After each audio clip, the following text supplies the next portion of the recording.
धरून Sony Marathi, strawberry pictures, Jamdade, Bhosale आम्ही सगळे घेऊन येतोय नवी कोरी मालिका जिचं नाव आहे कारण गुन्ह्याला माफी नाही. तर या मालिकेमध्ये तुम्हाला दिसणार आहे की या ऑनलाईन गेमिंगमुळे काय काय होतं. आधीच आपण ड्रग रॅकेट पाहिलं, आता ऑनलाईन गेमिंगचं प्रकरण आपण पाहू. यातून बेसिक असतं की एक माणूस बेसिक एक छोटी चूक करतो, आपल्याला असं वाटतं की ही तर छोटी चूक आहे, ती पकडली जात नाही, मग ती चूक आपण परत परत करायला लागतो आणि मग कधी त्या चुकीचं रूपांतर गुन्ह्यात होतं हे आपल्याला कळत नाही. आता फक्त आम्ही हे गुन्हे दाखवणार नाही आहोत तुम्हाला, तर यावरचं सोल्युशन सुद्धा देणार आहोत. आणि आय होप आजपर्यंत तुम्ही आम्हाला खूप प्रेम दिलं आणि असंच प्रेम घेऊन या मालिके संदर्भात, या मालिकेसाठी सुद्धा तुम्ही आमच्या मागे उभे राहा. Thank you so much. पात्र तू साकारतेस, तुमची मुलगी काय करते मध्ये जेव्हा तू हे पात्र साकारत होतीस तेव्हा सुद्धा प्रचंड रिस्पॉन्स तुमच्या जोडीला मिळत होता, भोसले जमदाडे या जोडीला. आणि आता पुन्हा एकदा ही जोडी प्रेक्षकांना बघायला मिळणार आहे. कसं वाटतंय, किती एक्सायटेड आहेस? नमस्कार नाशिककर. कारण गुन्ह्याला माफी नाही या सेकंड सीझनसाठी आम्ही इकडे आलो. सीमा जमदाडे पुन्हा एकदा तुमच्या भेटीला येणार आहे. पहिल्या सीझनमध्ये माझं कॅरेक्टर खूप लहान होतं आणि हळूहळू त्याच्यात डेव्हलपमेंट होत गेली. तुम्ही त्या कॅरेक्टरवरती भरभरून प्रेम केलं आणि त्यामुळे त्याचं महत्त्व आज इतकं वाढलं आहे की सेकंड सीझनमध्ये सुद्धा मी तुम्हाला भेटायला येऊ शकले. त्यामुळे मी खूप मनापासून आभार मानते तुम्हा सगळ्यांचे. पहिल्या सीझनमध्ये तुम्ही बघितलं असेल तर भोसले आणि जमदाडे जेवढं कामाबद्दल एकमेकांच्या बाबतीत सपोर्टिव्ह आहेत, तितकेच ते पर्सनली टॉम अँड जेरी सुद्धा आहेत, जे तुम्हाला खूप आवडलं होतं. सो हा जो मिश्किलपणा त्यांच्यामधला आहे, ही केमिस्ट्री जी तुम्हाला आवडते, ही तुम्हाला सेकंड सीझनमध्ये डेफिनेटली बघायला मिळणार आहे. पण त्याचबरोबर ह्या सीझनमध्ये जसं सर म्हणाले, खूप थ्रिल असणार आहे. ही जी सेकंड सिरीज आहे ती फार रोमांचक असणार आहे. त्यामुळे पर्सनल, प्रोफेशनल, पोलिसांचं आयुष्य, त्याबद्दल होणारी धावपळ आणि कामाबद्दलची ओढ, ह्या सगळ्या गोष्टी तुम्हाला सेकंड सीझनमध्ये बघायला मिळणार आहेत. त्याबद्दल मी पण खूप एक्सायटेड आहे. थँक्यू. येस, आणि आम्ही सुद्धा सगळेच एक्सायटेड आहोत. पुन्हा एकदा ही जोडी बघायला मिळणार आहे, त्यामुळे आम्ही सुद्धा नक्कीच एक्सायटेड आहोत. अश्विनी, तुझ्याकडे येते. ACP अनुजा हवालदार, पण नावातच ही जी काय गंमत आहे ती ACP आणि तिचं आडनाव हवालदार आहे. तर ही इथूनच गंमत सुरू होते. आणि मग काय नेमकं पात्र आहे, आम्ही बघतो ट्रेलरमध्ये की तू खूप करारी आहेस, त्याचबरोबर तुझ्या कर्तव्याशी खूप प्रामाणिक आहेस. काय मजा येते हे पात्र साकारताना? हॅलो हॅलो, नमस्कार नाशिककर. नमस्कार नाशिककर. नाही, सवय नाही आहे, ACP असल्यामुळे समोरून रिस्पॉन्स लागतोच मला. ACP अनुजा हवालदार या नावात गंमत आहे, तसंच हे पात्र साकारताना त्यातही खूप गमती जमती करायला मिळत आहेत. सगळ्यात महत्त्वाचं म्हणजे माझ्या वाट्याला कायमच विविध भूमिका आल्या आणि त्याच्यासाठी मी ऋणी आहे. आणि तुम्हा प्रेक्षकांनी माझ्यावर विश्वास दाखवलाय म्हणून माझ्या वाट्याला या विविध भूमिका आल्या. तसंच हे काम असणार आहे. ही भूमिका याआधी मी कधीच केलेली नाहीये. तुमची मुलगी काय करते या मालिकेतून असा संदेश देण्याचा प्रयत्न केला होता की गुन्हा आत्तापर्यंत बाजूच्या घरात घडतोय असं आपल्याला वाटत होतं आणि तो गुन्हा कधी आपल्या घरात घडायला लागला हे आपल्याला कळलंही नाही. आमच्या पुढच्या सीझनमध्ये, ज्याचं नाव आहे कारण गुन्ह्याला माफी नाही, यातनं आम्ही असा मेसेज देण्याचा प्रयत्न करणार आहोत.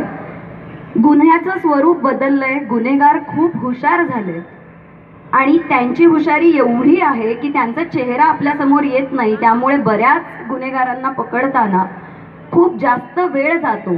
खूप मोठी यंत्रणा याच्या मागे कामी लागलेली असते. पण असं झालं तरीही पोलीस हे गुन्हेगाराच्या कायम 5 पावलं पुढे जाऊन विचार करतात आणि त्यांची हुशारी त्याच्यापेक्षा जास्त ठरते. आम्ही SOSच्या माध्यमातून जे काही स्क्वॉड माझ्या लिडरशिपच्या खाली तुम्हाला दिसणार आहे, त्यात तुम्हाला भरपूर पोलीस वेगवेगळ्या स्वभावाचे दिसणार आहेत.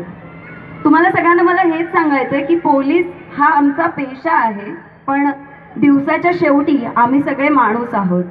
आणि मला वाटतं महाराष्ट्रातल्या तमाम पोलिसांचंही हेच म्हणणं आहे. त्यामुळे त्या प्रत्येकाचं एक बॅकग्राऊंड आहे, प्रत्येकाची फॅमिली स्टोरी आहे. काही police out of the box जाऊन काम करतात, ते काही पोलिसांना आवडत नाही.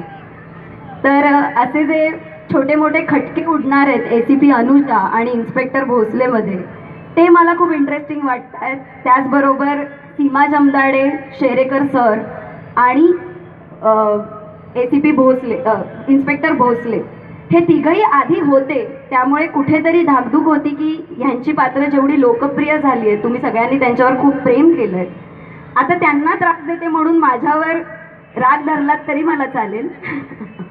पण नक्की नक्की ही मालिका बघा. तुम्हाला कशी वाटतेय ते सोशल मीडियावर तुमच्या प्रतिक्रियांमधनं, कमेंट्समधनं आमच्यापर्यंत पोहोचेल. आणि कृपया गुन्हा करायच्या फंदात पडू नका, कारण गुन्ह्याला माफी नाही. वा वा. आता ना मी तुमच्या मनातला जो माझ्या मनात सुद्धा प्रश्न आहे, असा एक प्रश्न आहे त्या तिघांनाही विचारणार आहे. तुम्ही तिघही पोलीस हे पात्र साकारताय. मी बघितलं खूप धावपळ करायला लागते, खूप मारामारी करायला लागते. काय मजा येते ते फाईट सिक्वेन्स करताना? एखाद्यावरचा राग काढता का असा कुणावर तरी पटकन? हा, तुमच्या मनात पण आला की नाही हा प्रश्न? आपण एवढं पळताना बघितलं, कुणाला तरी धुताना बघितलं, असं होतं का कोणाचा तरी राग कुणावर तरी निघतोय, मग खोटं मारायचंय पण खरंच मारलं जातंय, असं होतं का? खरं तरी सिक्वेन्सेस करताना आम्हाला सतत फील होतं आमच्यावर कुठेतरी राग करतंय. इतकं पळावं लागतं, एवढं सोपं नाही ते. तुम्हाला दिसताना एक शॉट दिसतो, पण कमीत कमी आम्ही त्यासाठी 8-10 वेळा पळतो. वरती ऊन असतं, पाऊस असतं, काही असतं, पण आम्हाला पळावं लागतं. पण मजा येते, हे मात्र खरं, कारण धमाल येते. आयुष्यभर आता एवढे चिमुकले सगळे बसले, त्यांचा आवडता गेम तुम्ही आता विचारला तर लहानपणापासून आपण खेळत आलोय चोर पोलीस. सो परत एकदा चोर पोलीस खेळायला मिळतं. त्यात मी लहानपणापासून पोलीस होतो, या दोघी चोर होत्या असं यांनी सांगितलं. मला पोलीस करायला आवडतो, मी खुश असतो. मी पोलीस पण होते अजून.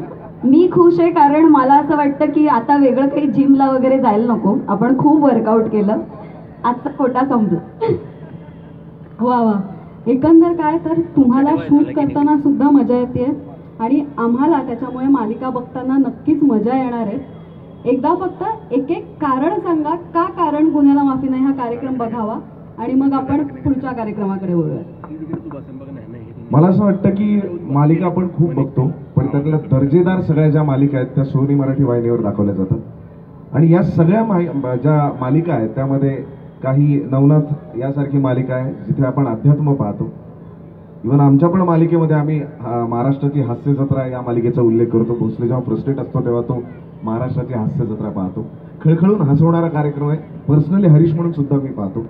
आणि कारण गुन्ह्याला माफी नाही हा कार्यक्रम असा आहे की जो इन्स्पेक्टर भोसले आहे त्यातलं प्रत्येक पात्र हे तुम्हाला तुमच्या जवळचं वाटतं. तुम्हाला असं वाटतं की जसं तुम्ही बाहेर जाताना तुम्हाला कुठलीही डिपार्टमेंटची गाडी येत नाही, साहेब कधी गाडीत येत नाही, आपल्याला रिक्षा करून जावं लागतं नाही. भोसले सुद्धा तसाच रिक्षाने फिरतो, म्हणून तो आपल्याला आपलासा वाटतो. आणि इतके जिवंत आणि खरी पात्र जी चिन्मय मांडलेकरांनी लिहिली आहेत, सोनीनी ती कन्सिव्ह केली, आणि ही जी कॉन्सेप्ट सोनी घेऊन येत आहे, तर ह्या माध्यमातून एक छोटासा प्रबोधन करण्याचा प्रयत्न आम्ही करतोय. ही मालिका बघितल्यावर डेफिनेटली तुम्हाला मी 100% शुअर सांगतो की दिवसभर दमून घरी आल्यानंतर जेव्हा तुम्ही ही मालिका बघाल त्यावेळी तुम्हाला असं वाटेल की आज दुपारी हे घडलेलं मी पाहिलं, असंच कोणीतरी मोबाईल घेऊन चाललं होतं, असंच काहीतरी घडत होतं. सो यावरचे सोल्युशन कळत नकळत आपल्याकडून काही चुका होत असतात, त्या कशा करू नये किंवा कशा होऊ नये याचं थोडंसं प्रबोधन करण्याचा एक प्रयत्न सुद्धा आम्ही करतोय. आणि करमणुकीच्या माध्यमातून हे सगळ्यात महत्वाचं. आणि म्हणून मला असं वाटतं की ही मालिका लोकांनी पाहावी. पण कधी बघायचे? 1 मे पासून. किती त्यांना वाजता? त्यांना विचार, त्यांना माहिती आहे सगळं. तुम्हाला माहिती आहे कधीपासून बघायची मालिका? अरे सॉरी हा, जरा चुकलं माझं. 1 मे पासून मालिका बघायला. 1 मेला महाराष्ट्र दिन, महाराष्ट्र पोलीस महाराष्ट्र दिन. सो 1 मे पासून मालिका पाहायला विसरू नका. सोमवार ते शनिवार रात्री 10:30 वाजता. थोडीशी अर्धा तास पुढे गेली आहे वेळ, बरं आहे ना, तेवढी जेवण होती. मस्त शांतपणे मालिका बघा 10:30 वाजता फक्त सोनी मराठी. येस. सीमा गंधारे, काय कारण आहे कारण गुन्ह्याला माफी नाही बघण्याचं? बरीचशी कारणं ऑलरेडी भोसले सरांनी सांगितली आहेत, पण मला स्पेसिफिकली सांगायला आवडेल की मगाशी जो अश्विनीने मुद्दा मांडला की गुन्हा बाहेरच्या जगात घडतोय, आपल्या घरी घडत नाहीये, ह्या कुठल्या तरी विचारात आपण असताना तो आपल्या घरात